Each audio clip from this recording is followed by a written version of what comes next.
so we rotate these to be just on the surface, but a bit like so. Then we select that part, a bit like that. I don't move the last vertex here, but there we go. And yeah, that kind of gets us there. So there's a line there. Do you see it?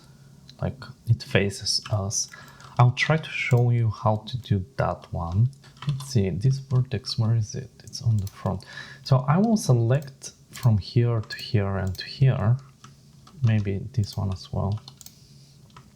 Just this entire part, and I'll bevel them really small amount, one loop, and then I'll click on the triangle to be able to see like so it gives me a bit more control. I'll select these three and merge at center, and then I'll slide that up, that down.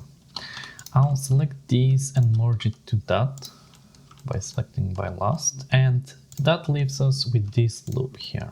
Okay. If I move that a bit like so,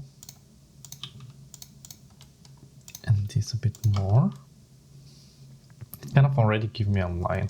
It's not the way we want it though. So maybe select that.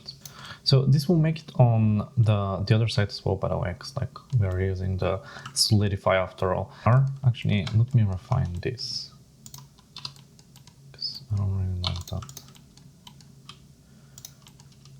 There we go, that's much better. Make them fit, there we go.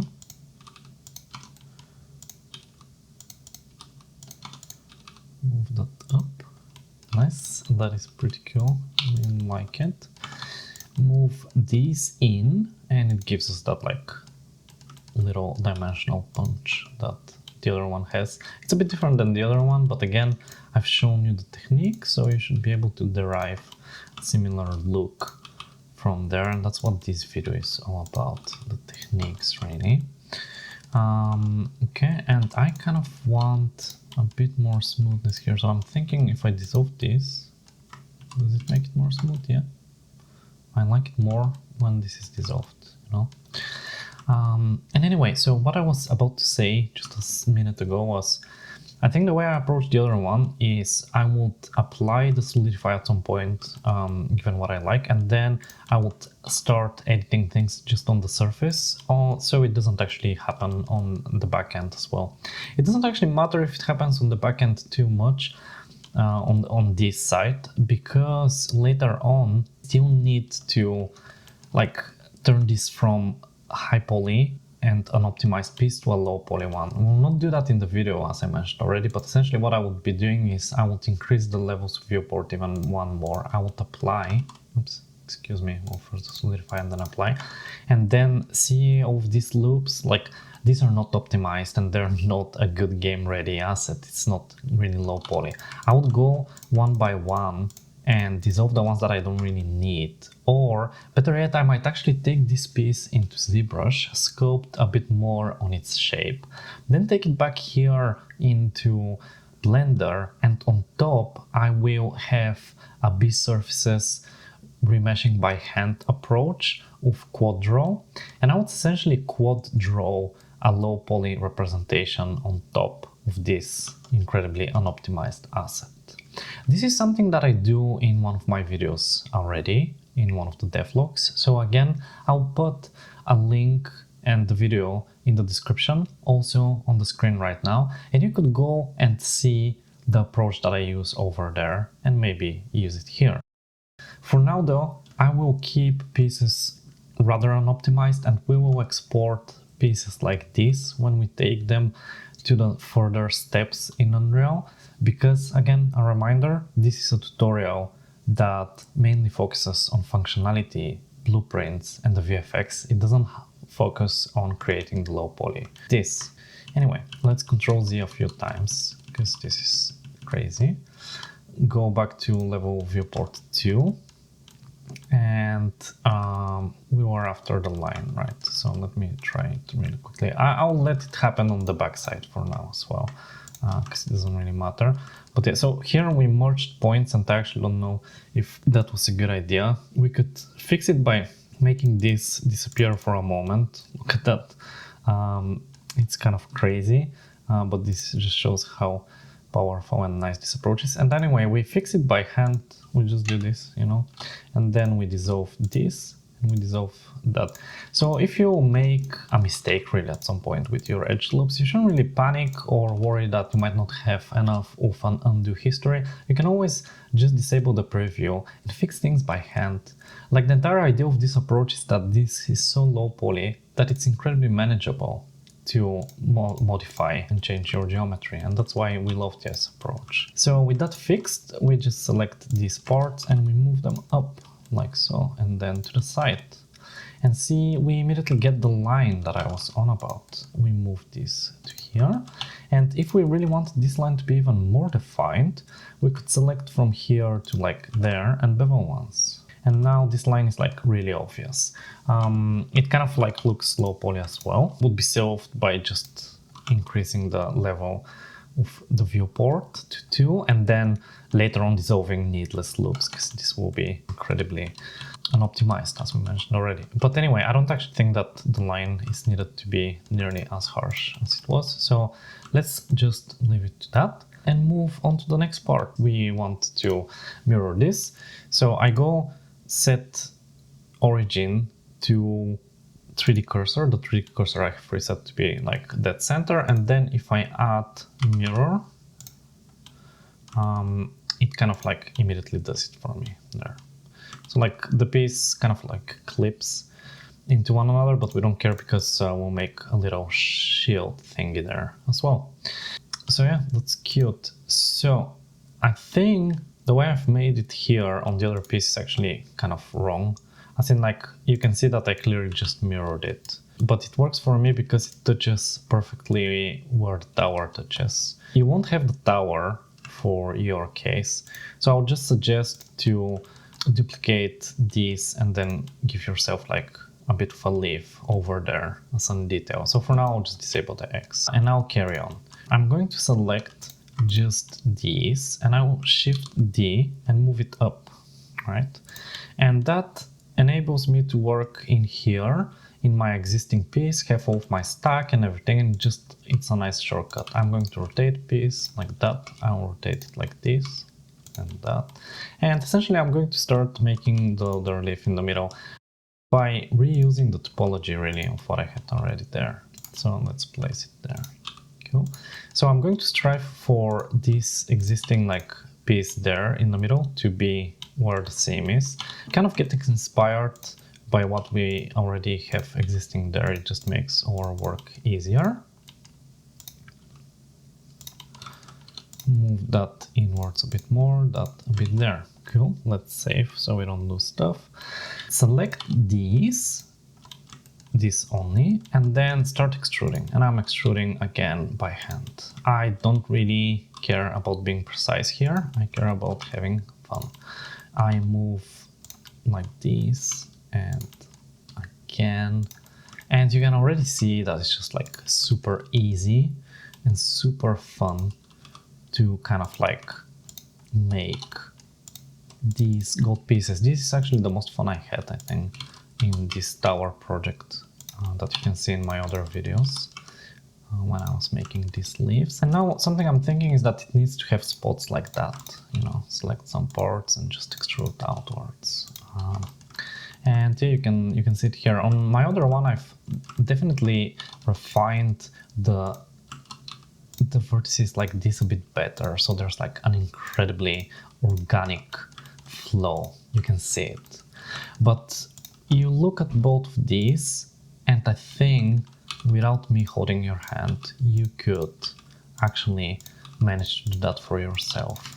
While I will just kind of like give the leaf the edge, and I'll kind of leave it there because this is turning out to be very lengthy already. So I'm going to try to flatten that a bit. Oops, go up, move that side vertex there. Actually, it's not flattening because the subdivision is doing this. We could select this, by the way, pro tip that I forgot to tell you, and then we could do Control E and then edge crease and then increase it, and it just kind of like the edge creases work with the subdivision in order to give it more hardness. I don't really use them nearly as much because you already saw my approach. I like to just extrude once, twice, or however many times I need, and then control my geometry that way. It's just more pleasant for me. I'm gonna do this, and I'm going to select that, move it up, that, and that leaf is nearly getting there. Maybe this can be merged at center in order to give it like that, and this could be merged at center, right? And these, yeah, cool. So yeah, this here would be refined. After I apply the solidify, I would move it down, and essentially it like squishes that part. I'm not going to do it here because you get the idea. So yeah, that leaf is a bit ready. Like the big difference here and there is that my other one actually has this kind of going on, and I think that's kind of cool. So why not? There you go. See? And this can be selected and beveled twice, 3 times. No, 3 times too much, twice.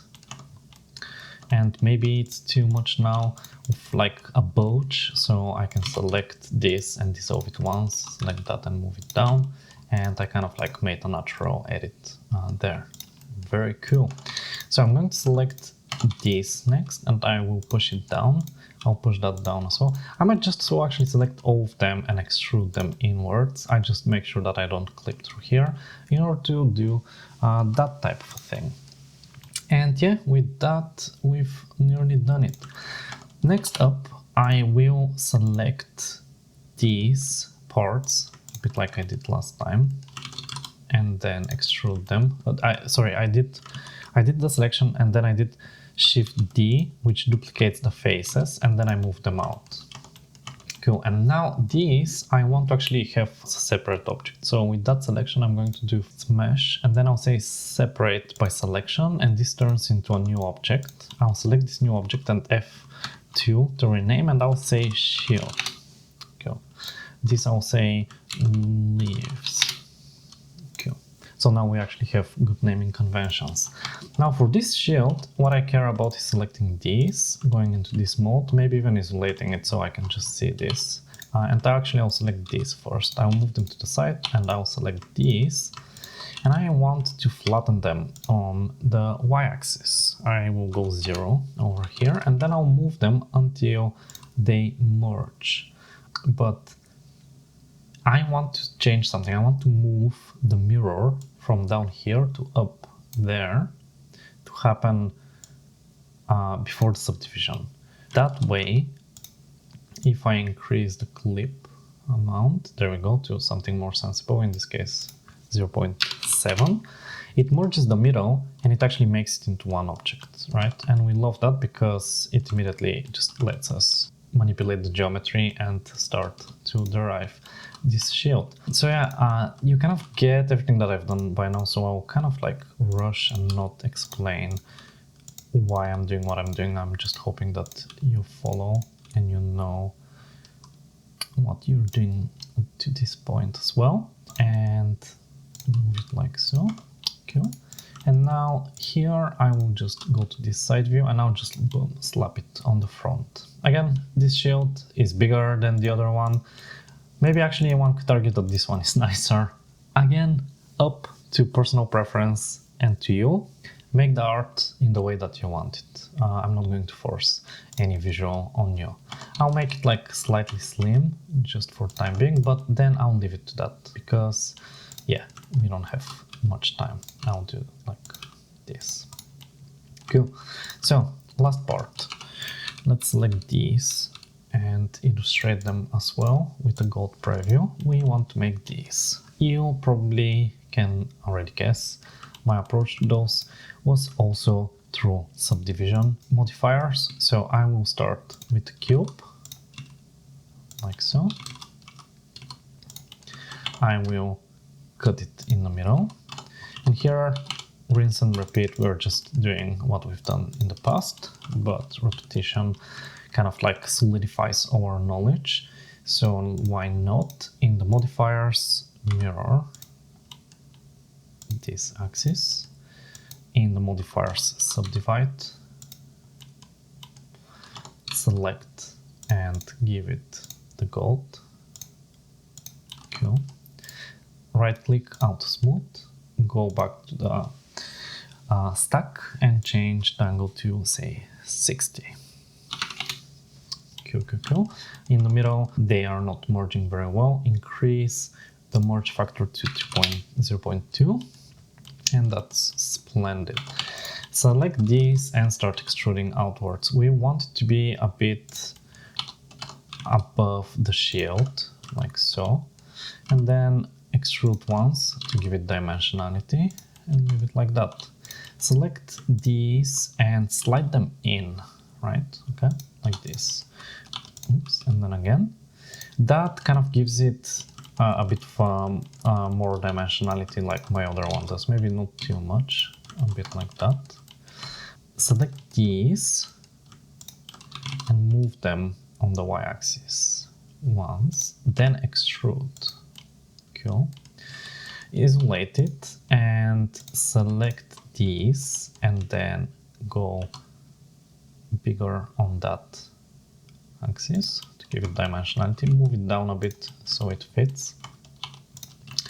Here in the middle we didn't move it, but probably we want it. There we go. It's actually rather large compared to my other piece. Is it? Yeah, kind of. So maybe make it a bit smaller. There we go. In the middle it's doing a thing again, so how do we fix it? Let's see. Is there a face there? Probably it's a face inside. There is, isn't it? There it is, yeah. So that's a face, and that kind of breaks it also. Select it and dissolve it. Delete it. There we go. This leaf, I could select its parts like so, and then move them up to kind of make it so it looks like my other one. Move that out, and then this point we kind of want to move in. I'm giving it a lot of depth now, which I'm not sure the other one has nearly as much, but it doesn't really matter. Let's just have a bit of fun. Move that in. And cool, so let's see what is next. So here I want to select this and actually dissolve it for the time being, because I'm seeing over there that my shape is a bit different and I want to make it more like the other shape.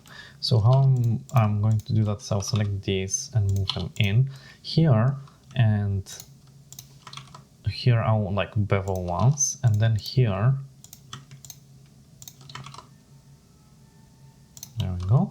Now it's a bit harder to control because we introduced a lot of bevels, but it's not too bad. Select all of that there, move it, loop cut at one here, hand cut from here to there. Cool. And that's clean, and it already is getting us there. Move all of it a bit forward and move this selection of all backwards again. Cool.